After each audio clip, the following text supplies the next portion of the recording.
What's up, Bucs fans? Welcome back to another edition of Pirate Parlay here on the Sick Podcast Network. I'm your host, JC Allen, and let's get it right out of the way. Let's get that word right out of the way. Yeah! Bucs with a huge win over the Philadelphia Eagles on Monday Night Football to capture a spot in the divisional round. A lot of people counted this team out from the beginning. You know, your boy didn't. I had them winning, going far into this postseason and season. So, we've got a spectacular guest on today. Just credit all the way around, all three phases on that team's special teams, defense, offense. Everyone did their job. They all contributed. You look at how many people touched the ball on Monday night, and this was definitely, I think, their signature win of the season. Just happened to come in the wild card round of the playoffs, super wild card round. Sorry, NFL. And we'll get one of these guests on who had a major impact on the game, led the team in receiving and yards. We're going to get him on after the break. We'll be right back. Turn up your volume. Because you're about to listen to The Sick Podcast. Pirate Parlay. Battle intercepted, picked off in the end zone. Bucs are going to beat the Chiefs. We're the champions of the world. The sickest Tampa Bay Buccaneers podcast. It's going to be sick. Welcome back on the other side of the break here, and I'm not going to waste any time. I'm going to get him right in here. He is the Bucs starting tight end. Had a huge game last night. Let's give it up for Cade Otton. Cade, how are we doing, my man? I'm doing great, JC. How are you? I'm doing awesome. It's always good, no matter if you cover the team, you play on the team, or you're a fan of the team after a victory, especially one so sweet against the Philadelphia Eagles and in the playoffs. So, huge win last night, man. Absolutely. I'm not like I'm super experienced in the NFL or anything. This is just my second playoff game, but the atmosphere was great. Going against a great opponent and just to come out and win the way we did was unreal. Just super happy for all the guys in the locker room. Absolutely. I see there because I'm there every week. The blood, sweat, and tears you guys put in a little bit behind the curtain, but not totally because I don't see everything. But, I get a glimpse of how much this means to you guys. And the atmosphere there last night was absolutely crazy. I think that's probably been the raucous that stadium has been in quite some time. Just how did that atmosphere kind of give you that extra energy and extra boost? Yeah, I mean the crew definitely brought it yesterday. Just third downs, especially I remember running out of the tunnel, just kind of getting chills, looking around, looking all the way up into the rafters, just taking it all in and just really appreciating how much the whole Tampa Bay area came out to support us and just really wanted to show our appreciation to them and our performance. And I'm thankful we were able to do that for them. Yeah, absolutely. Those red lights go so hard too. Like when it's all red, like that goes so hard. And speaking about going hard, Cade, you had a game to remember. 8 receptions, 89 yards, led all receivers in receptions and yards. How you feeling? I feel good. My mind keeps going back to a couple I should have had. Yeah. But no, it felt good to contribute to the win. And I was just watching a little bit of the film and Baker did an unbelievable job all night. Obviously he had great stats, could have even been even better. But we just really came out and played some of our best football at the right time, and we're looking to continue that this week. Yeah, big opponent. It's Revenge Tour 2024, right? You got the Eagles down, now the Lions. Who knows? Likely, if you believe what people say, San Francisco should beat the Packers, which if you guys would win would set you up for another revenge game there. And if you guys advance and looking too far ahead, there's 2 teams still in the mix too that you guys had come short up against too in the Texans and Bills. So might carry this thing all the way to the Super Bowl if things happen, but that's according to pundits and what people are saying in the media. And I know what you guys had. I predicted you guys to do well this season. I know you guys knew what you guys had from the get, but there's a lot of people who counted you out.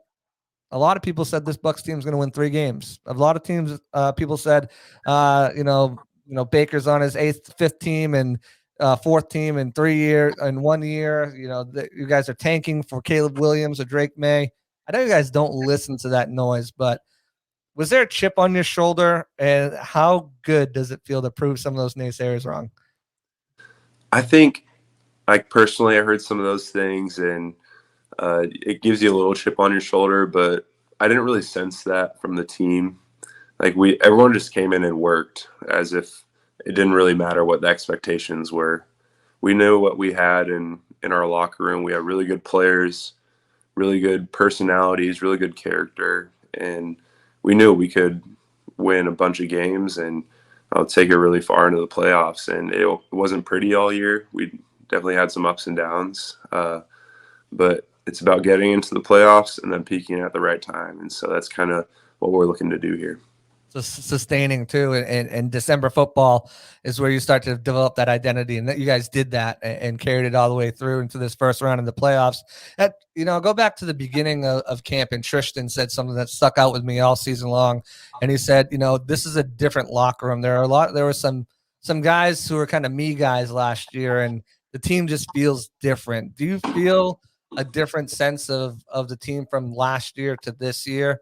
Obviously, when talking about last year, it was always Tom Brady and the Bucs, and rightfully so. He's the GOAT, but without that looming shadow of a GOAT, does it feel like a different team? Yeah, definitely. I think just throughout my time playing football, each year, each team kind of takes on its own identity, and certainly this year that's the case. And I've talked about it a little bit, but just having someone like Baker come in as the quarterback, I think we've kind of taken on his personality as our identity as a team, just competing, just wanting to win, doing whatever it takes. And, you've seen that unselfishness kind of come out through the ups and downs of the season, like I talked about. And I think it's really paying off for us. It's so weird because obviously Brady was like 45 years old last year. You have Baker, he's a lot younger than that. I think Tristan's like, I'm not going to go out and have a beer with Tom, but I'll do that with Baker. What's been the biggest difference between like the relationship between the two guys that you had? Yeah, I think so. Tom was great to me. I'll say that first of all. He's awesome leader and awesome guy to have in the locker room. But I think it is just a little different having Baker just being closer in age, honestly. Just he's just very accessible at all times. And honestly, I get like Tom being so ultra famous, like he has to be reserved or else he's going to get like swarmed by people at all times. But I mean, Baker has just done such a great job, like developing camaraderie with all the guys, and it's been really fun to get to know him and get to play with him. Yeah, you can tell just kind of being around him. I went to his charity event, and you could just tell he kind of has that. Let's get everyone together. He's the guy who, you go back in college is getting everyone together for the party or something like that, and obviously focusing on football. I'm talking about off season, but he's the guy that gets everybody hyped up, gets everybody, motivated to do something. And he's you can tell he's rubbed off on this team in a big way. I want to go back to last night's game real quick. When did you know you're going to be such a big part of the game plan, or when did that kind of unfold? Was it something that the Eagles were doing that Dave was just like, we got to dial this up to Cade? Or was it just Baker was seeing something? Kind of, how did that unfold, your big night unfold last night? I don't think anything really different went into game planning as far as like trying to feature me specifically. But I think it's just kind of the way the game flowed and how Dave was calling the plays, and then what Baker was seeing in the seams particularly. I think that's just kind of how it goes each and every week. You never know who's going to get the ball on each play, what coverage the defense is going to play. And so it just kind of happened that I ended up getting some more targets than usual. And each and every time I just want to take advantage of those opportunities. Right, you got your scripted plays in the beginning, and then you kind of see how they're covering things, how things are developing. And then obviously they were having trouble covering you all night. And you were a great benefactor of that, which was great to see. And, you know, coming from last year to this year, you've seen such a big growth in what you've been able to do. I mean, you were really good last year as a rookie, stepping up and taking that role of tight end one. Um, and then this year, it seems like you took a step forward too. Dave's offense certainly likes to feature his tight ends. You see what he did in Seattle. Just talk about your growth from year one to year two and where you are now, heading into this next playoff game. Yeah, I think just having a full off season to work on my game and my body. I was hurt coming out of college, and so doing a lot of rehab there, and I think it just helped a lot to have that full off season. And then I think this offense has been great too, for our tight ends, just being very involved in the pass game, really a lot in the play action specifically. It's been a lot of fun, and just each and every day, week, season, I'm going to try and get better. I know there's a lot I have to work on, so that's always the goal, is to take a step. You mentioned the difference between this offense and how they feature tight ends more. What is the biggest difference between, you know, last year's Byron no risk it, no biscuit, and Dave's offense this year? Yeah, I think it's the marriage of the pass and run game. I think last year we struggled a little bit to do those things, but this year I think you're seeing a lot of our play action stuff do really well, and that's a great credit to Dave and what he's been able to put together. And I'm having a really good time being a part of it. Yeah, absolutely. You can tell like I said, you can tell just how you've been featured, how you've been utilized in that offense, and you know the marriage of the pass and the run that you guys been. You know, you got some fans pulling their hair out of their heads, and I'm trying to tell. I'm like, there's going to be balance. They're going to be balanced. They're going to run the ball. And you see in certain games this season, by the time the fourth quarters come, you've been running the ball for 3 quarters. And, you know, by that time, now the fourth quarter's here and you're just exploding on them. Like they don't have an answer for the run game because you've worn them down. And I think that balance that he's brought, well, it can be certainly frustrating at times when it doesn't work, or, you know, Rashad's only grabbing 1 yard against a formidable front. That's the whole purpose of that, is to set things up later. You don't need an explosive run game to set up play action, but it sure as heck helps. And when there's that threat there, that opens up things that you can do and that Baker can do as well. And but to have that balance, you know, it requires the tight ends to do their job, not just receiving but blocking. And I think that's somewhere where you have definitely improved from year one to year two.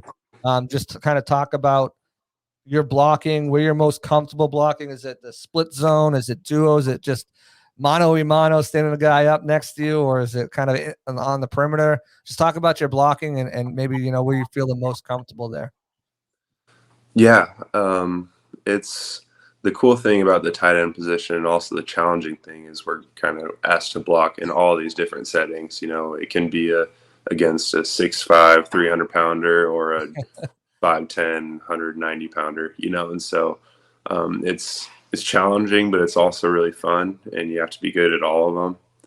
And so that's something we work on every day in our room, just having great technique each and every play. And that's the thing that doesn't change between blocking those two different type of guys, and everywhere in between, is where your eyes are, where your hands are, and where your feet are.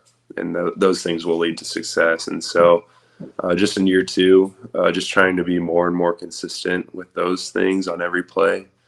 I'm definitely not perfect at it, but I feel like I've gotten better, and I'm going to keep getting better. Where do you think you struggle more with? Is it the speed rushers? Is the power rushers? I had Luke on earlier, and he said, you know, the speed rushes, because of the athleticism he can handle, but sometimes the power rushes get a little bit better of him. Where's your kind of kryptonite that you're working to improve? Yeah, I think power rushers would be the hardest one, especially like for Luke and myself, when we're on the edge. You know, you're kicking out so wide, trying to not let the guy get around you. And when they're able to go speed to power really fast and collapse the pocket, that can be really challenging. So again, it just comes back to like eyes, hands, feet, and then having great leverage in those situations. And you got to be near perfect against these guys on the edge. Like every single team, they have these monsters that are so athletic. Like every team's strength is their edge players. It's true. So that's a great challenge for us, and it's really fun though. Who's been the toughest guy that you've had to go up against? I think I go back to Minnesota's Danielle Hunter. So good. He's really good player. Yeah, he's big, he's fast, he's mean, and yeah, that was good to get him out of the way week 1. Absolutely. Yeah, he's relentless too.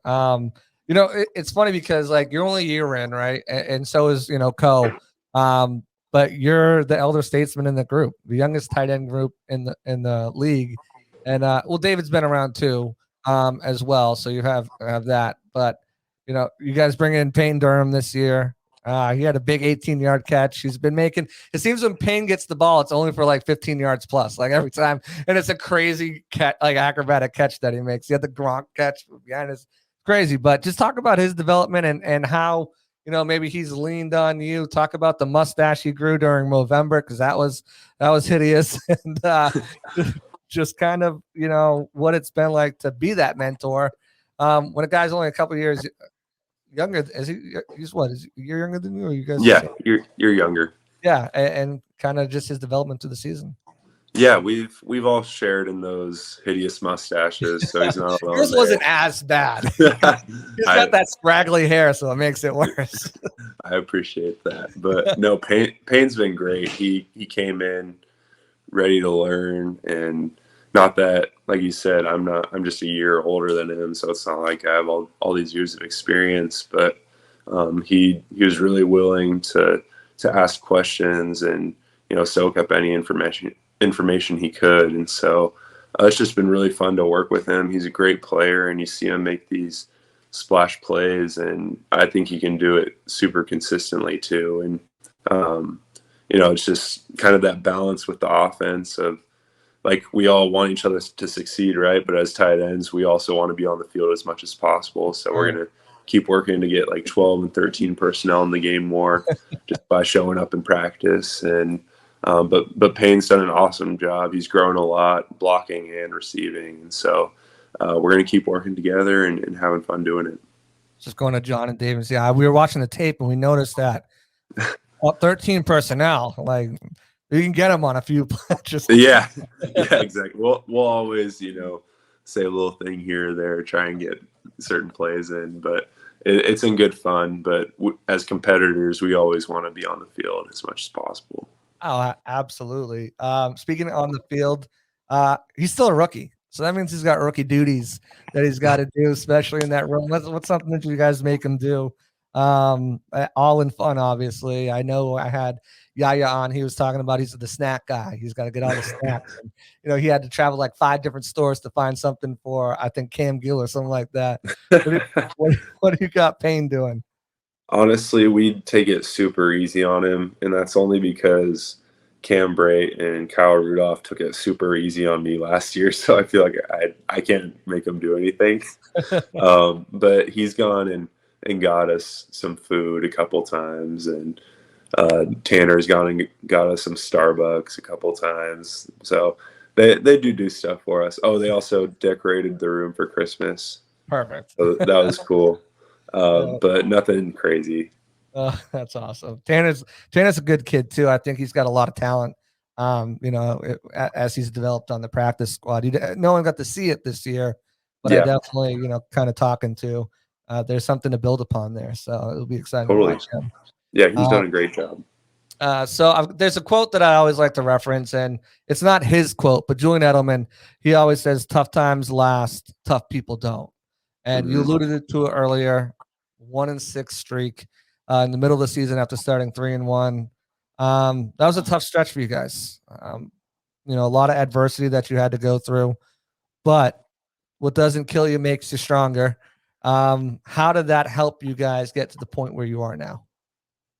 Yeah, I think it was just a test of resilience for our team.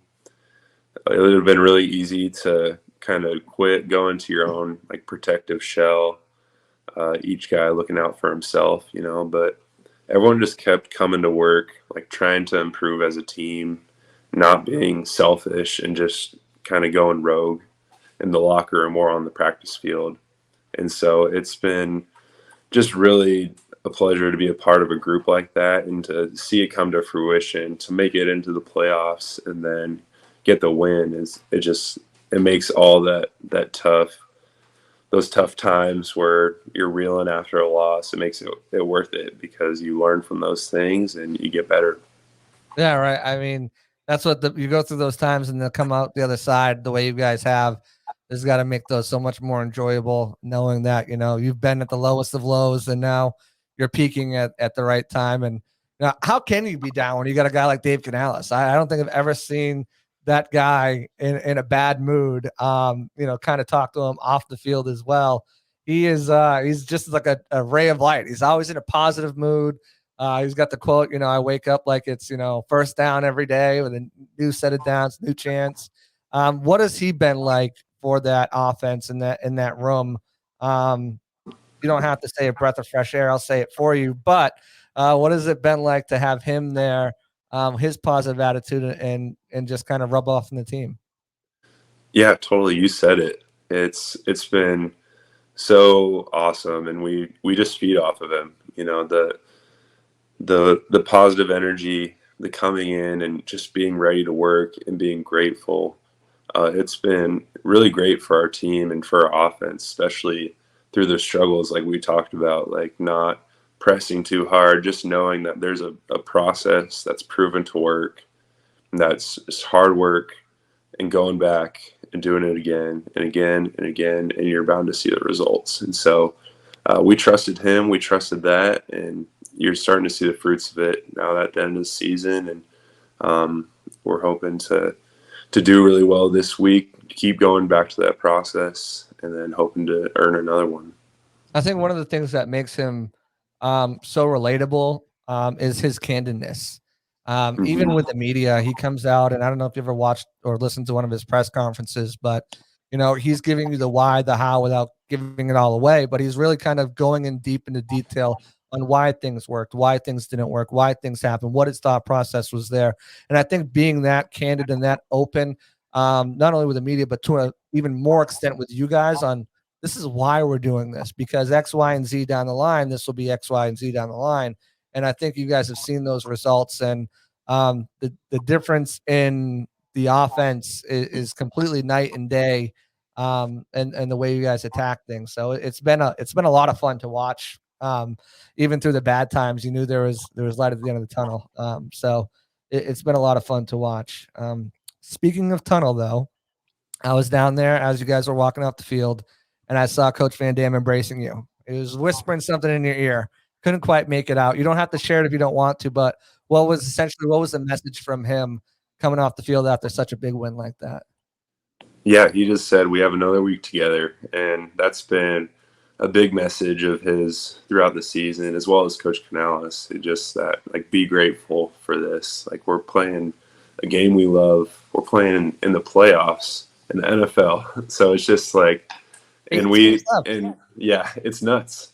It's so surreal. And then we love all the guys in our room on the offense in general. So it's just, we're so grateful for this opportunity.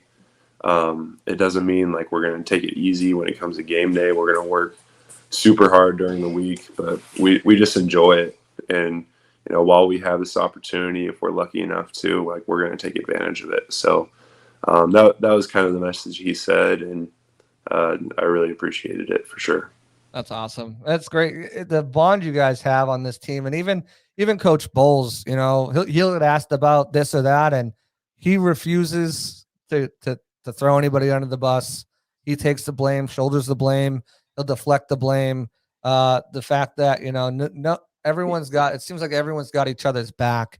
There's nothing going on on the side, or no one's leaking stuff out about this disgruntledness or anything. The fact that everyone is just so there for one each other is really definitely admirable. Did it ever feel like in the building, and this was mostly outside noise, but that you were playing for Bull's job? Did it ever feel like that at all? Not necessarily. I think we all just have pride in what we do, and you never want to lose. So it's Right. just, I think that was just the biggest thing. Like it hurt so bad to lose after putting in all that work. Like it felt like we weren't seeing the results and how much we were working. And so kind of like we talked about with what Coach Canales would say, and Coach Bowles would echo this too, is that we just had to trust the process and trust the work we were putting in during the week. It's not like we weren't trying hard enough, No. but we just had to execute better in practice and then in the game. And then, Coach Bowles just so steady. Like you said, it's not like he says a bunch, but he says what needs to be done. He says it how it is. And then he's right there with us in the room. He's not, he doesn't treat us like he's way above us or anything. He is all there for us. And so we really appreciate him for that. And he's been obviously a massive part of where we're at today. Absolutely. It's like I said, it's great to see kind of the turnaround. And I didn't get the sense of that. I never, heard that or anything like that from inside the building and people I talked to. So, and you look at those games, a lot of it was just kind of some mental mistakes here and there, some refs here and there. You don't have to comment on that one. Some penalties here and there and whatnot. But all right, let's get into some fun stuff. Oh, you have 4 Huskies on the team this year. Like how you guys must have been in your glory, especially with the season didn't end the way you wanted to, and I'm sure you got shit from Spytech and Foot. But what was that like? To just experience that with 4 of your fellow teammates from college. Did you play with Greg too? Yep. Yeah, so you played with all of those guys, and then for the Huskies to have the run they did, what was that like this season? It was awesome. We always kind of would check in with each other about it, and we'd bark at each other every once in a while, But we actually all went to the Sugar Bowl together, and that was just a great time too. There's the NFL is awesome, and this locker room we have is unbelievable. But at the same time, there's nothing like college football, and it's changed since I left even. But it's super cool. Like we have so much pride in our team and our school, and just to have that bond in the NFL too, it's really fun, and it made for a really cool year. That's awesome, and it's cool too to see when you're playing other former Washington Huskies, and you guys are out there doing jersey swaps and stuff. I always thought that was an awesome part, and the side bets in the building too. I lost one to Yaya. I had to wear a Louisville shirt that was like 2 times too small for me. Like I was like, oh man, I don't know if I'm making any more bets, especially because it was like Servassier, Dennis, and Sean Tuck. I ain't fit into those shirts. Like, so I ain't trying to do this, but yeah, it was definitely awesome to see the jarring back and forth and such a nice run. Hey, Penix from Tampa, people are talking about if he's there when the Bucs pick, maybe that's a quarterback of the future to groom behind Baker in the next couple of years. You never know. You never know. Might get another one on the team. There's a pipeline there, I feel like. Yeah, I mean, I feel like we've all contributed a lot to the team, and so absolutely, I would just urge Jason and Spy to keep going back in that direction. Keep going back to the Northwest. There you go. Okay, so what's something Bucs fans might not know about you? Let's see. So I'm missing this front tooth right here. Okay. When I was in first grade at baseball pictures, some kid stole my hat, and I chased after him, and I ran into one of those megaphones on the playground. Oh no! I broke a bone up here. Oh my goodness! This tooth.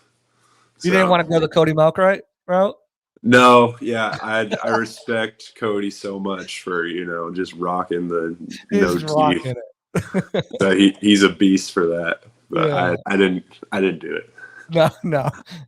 That's crazy. Those are megaphone things where like you talking to one side and the other side's on the other side. Yep. Yeah, exactly. Those things are awesome when you're a kid. I don't care. Okay, if you could play any other position besides tight end, either offense or defense, what would it be? Linebacker. Linebacker. I Okay. love defense. I played linebacker all growing up and through high school and stuff. And I love just chasing down a ball carrier. It's so fun. Well, next question naturally is why to switch to tight end? It was probably my best opportunity to play in college Mhm. at tight end. So my grandpa had me play tight end early in high school, and it ended up working out okay. Are you campaigning bowls for any of these like Hail Mary plays? Let me get out there and let me get out there. You put Mike out there at safety. Let me get out there at linebacker. Yeah, I would. I think the play with Gronk in New England maybe scarred everyone from ever doing that again. But Yeah, I'm a New England fan, so from right outside of Boston. So that Miami sorry about Miracle, it's fine. Everyone I've had on here, Zion's done it to me. Dave has done it to me. You guys just all like to throw these little digs in. It's unintentional though, so it's all good. My bad. It's fine. It stinks that you didn't get to be with Gronk, a year too late. Yeah. But definitely, I think definitely been playing up to his level, for sure. When you're not playing football, and whether it's off season, whether it's off days, whatnot. Well, you got any hobbies or interests? Anything that you like to do? Anything that you're big on? Yeah, me and my wife just like being outdoors, whether it's going somewhere to hike or riding bikes or going on walks with our dog. That's the biggest thing, just being outside. Our dream one day is to be on a farm somewhere. So that's kind of like what we love to do, is just be outdoors. That's awesome. Well, you're not hiking anywhere in Florida, so that's definitely Yeah. off-season type deal. Although there's some Yeah. good nature trails. I don't know if you found any around here, but I can definitely hook you up with some because I love doing. I'm from the northeast, so I miss the mountains, but I Yeah. don't miss the snow that they got. Yeah, totally. Keep that for sure. Okay, so this is a rapid fire. It's called this or that, and jump right into favorites after. I'm gonna give you two things. You tell me this or that. And there's usually a follow-up question with it too, but this or that, Xbox or PlayStation? PlayStation. What game you playing? Anything right now? I haven't had a PlayStation for a few years, but FIFA was always my favorite. FIFA's always a go-to. Beach or mountains? Mountains. Okay. You had a little bit of both, from being up there, the Pacific Northwest down here. A Marvel or DC? Not a big comic book guy, but I'd say Marvel. Marvel, favorite superhero? Iron Man. Iron Man. I don't think anyone reads comics anymore, but like you watch the movies and shows and stuff. Yeah. I've never picked up a comic book in my life, but like the shows back in the X-Men show back in like the early 90s got me hooked. Then they have like on Disney Cool. Plus now, and then like Spider-Man and all that stuff came out. You know what's funny? Yeah. We've done this all season with the players and coaches. I don't think anyone's ever said DC. Batman, Superman, they get no love. I think I know the answer to this one based off your previous answer, but city or country? Country. Country boy. Yeah. All right. Car or truck? I'm not gonna lie, I rock a Honda Accord right now, so definitely a car, but maybe a truck someday. Saving that money. Yeah. Movie or TV series? TV series. What you watch recently? Anything good? Me and my wife been watching The Chosen. The new season comes out soon. Okay. It's been really good. What's that about? I'm looking for a new series to dive into.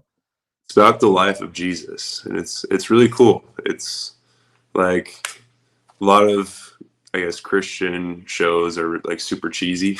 Yeah. But this one's actually like well produced and acted and stuff. So it's been I'll fun. have to check it out for sure. Yeah. Favorites, rapid fire. Favorite movie? The Shawshank Redemption. Great choice. That's a great movie. How can Definitely you up not there my love top. it? I know. How can you not? Top 5 for sure. Anything with Morgan Freeman. I've been watching This Is Our Planet or something like that on Netflix. Oh yeah. I got a new 4K TV, and it's like it was one of the first 4K things that popped up, and I was like, I just put it on, and then I'm just like listening. I'm like, Morgan Freeman's voice is so soothing. Like, whether Yeah, it's great. just put that on while you're in bed and you'll be asleep in Right. minutes. Right. I wish I could get him to do like, pre-record my eulogy or whatever it's called. You're here for Josh's funeral. Yeah. Terrible impression. Favorite sports team growing up? Seahawks. Seahawks. Okay. You hesitated there. You didn't want to say it? It's fine. You're a Bucs fan now. I was thinking about going like Mariners or Sonics, but football is definitely my favorite sport. So, had to go. So how awesome is it playing for Brad and Dave? It's awesome. I've asked them a bunch of questions about being in Seattle and stuff, and it's fun, especially like playing last year. Playing the Seahawks in Germany was pretty surreal for me. Just growing up, I had a Matt Hasselbeck jersey, being a huge fan of them, so it was fun. I think it was the second week of camp, but I went for it. I was like, Dave, I got to know what happened. Why didn't you guys run it at the 1 yard line? He gave me this long reason. I'm not going to go into it, but he gave me this long reason why that they didn't do it. I was like, it made a bunch of sense, but I'm like, thank you. Malcolm Butler. No. Yeah, I was pretty hurt at that time. I don't think I talked for like 30 minutes after that play. That's great. That's like me on the game against the Falcons, that Super Bowl. I was like sprawled out on the floor as a fan. I'm like, it's over. And then they come back 28-3 and win it. And then I was just like elated. But yeah, that's a crazy sequence of events. Favorite place you've ever visited? Glacier National Park in Montana. That's on the bucket list. Yeah. I just hear ooh back there in the background. That was my dog. He's whining. Yeah, I'm obviously Yellowstone's all the rage, and like just watching that. Yellowstone's definitely in my Montana's definitely in my go-to places. What's your favorite food? Oof, it's a tough question. Love good barbecue. Yeah. Really like barbecue. There's a few good places. I'll get with you and let you know where they're at. There's a few like really good places in Tampa. Okay. I'm all ears. Especially if you like brisket. Awesome. Favorite cereal? Cinnamon Toast Crunch. The GOAT. The GOAT. I'm glad we're in agreement there. This would be the answer every time. Not a better cereal. The milk at the end. Oh, perfect. Favorite game you've ever watched? Favorite game I've ever watched? Yeah. It's got to be the Seahawks Super Bowl against the Broncos. Yeah. Just pure joy as a little Seahawks fan. Down. Just shutting Peyton Manning down. Your favorite color? Green. Green. Okay. Any like specific shade? Kelly green. Okay. There you go. Especially after a dub. Favorite TV show? Favorite TV show? I really liked Prison Break. That was a good one. Yeah. Underrated show. Favorite sports memory? Favorite sports memory? Playing in the Apple Cup my sophomore year in the snow. That's awesome. Washington State, we were both ranked. It's when Gardner Minshew was there. Okay. And it was like a snow out, like ended up getting a foot of snow during the game. And it was my first time ever playing in the snow. I just had a blast. Snow games are the best. Yeah. They're way better than rain games. Yes. Rain games with a little bit of rain is fun. Not like the monsoon you guys had against the Panthers. That was brutal. That was so bad. Yeah, but snow games are definitely the best. Favorite dessert? Can't turn down like a warm chocolate chip cookie with some ice cream. That's a little hot fudge or a little, Hershey syrup on the top. yeah. Game over. Favorite season? Fall. Also good. Football's back. Halloween, pumpkin stuff if It's a you're little into cooler, that. except Apple in picking. Tampa. But God, it's October. Why is it 90 out? yeah. Just wear your white uniforms like 8 weeks straight because of the heat. It's crazy. Who's your favorite player growing up? Favorite player, Cam Chancellor. Oh, so good. Yeah. He was all over the place. Favorite game you've ever played in? Probably the one I told you about, the Apple Cup. Apple Cup. It is snowing. That's awesome, man. That's going to do it. That's all I have for you. I'm super happy we got to connect this season and chop it up. You've been doing a great job. Keep up the good work. One game ahead of you. The goal's not finished. You guys know that. I'd like to give this opportunity to you to plug anything, anything you got going on, socials, anything like that. I know you're big with Providence. What is it? Providence Cattle Co. Yeah, definitely check them out. Other than that, not too much to plug. I guess just shout out to the crew for showing out yesterday, and looking forward to seeing any of you that make it to Detroit. Absolutely. Hopefully a good contingent. I see they're jacking up prices already, though. It's like $2,000 for nosebleed. They're trying to. Oh my gosh, it's crazy. Yeah, it's nuts. But yeah, I saw all that beef you got, man. I need to talk to you about that too, because that looked phenomenal. Yeah, it's unreal. Let me know. Absolutely, for sure. Well, that's gonna do it. Thank you so much, Cade. Good luck the rest of the season, and as always, go Bucs. Yeah, go Bucs. There you guys have it. Cade Otton. He's having a great season so far. Capped off the regular season with 47 receptions and over 500 yards, and then big breakout game in this playoffs. So looking forward to him keep doing his thing. Looking forward for the Bucs to keep doing their thing. We'll have another show later this week, kind of getting into this Lions matchup, re-previewing it from the preview we had early on in the season. But that's going to do it for us here at Pirate Parlay on the Sick Podcast Network. I'm your host, JC Allen. We'll see you next time. Peace. And that's a wrap. Hope you don't miss us too much until next time. Follow the Sick Podcast Pirate Parlay on YouTube, Facebook, Google Play, and Apple Podcasts.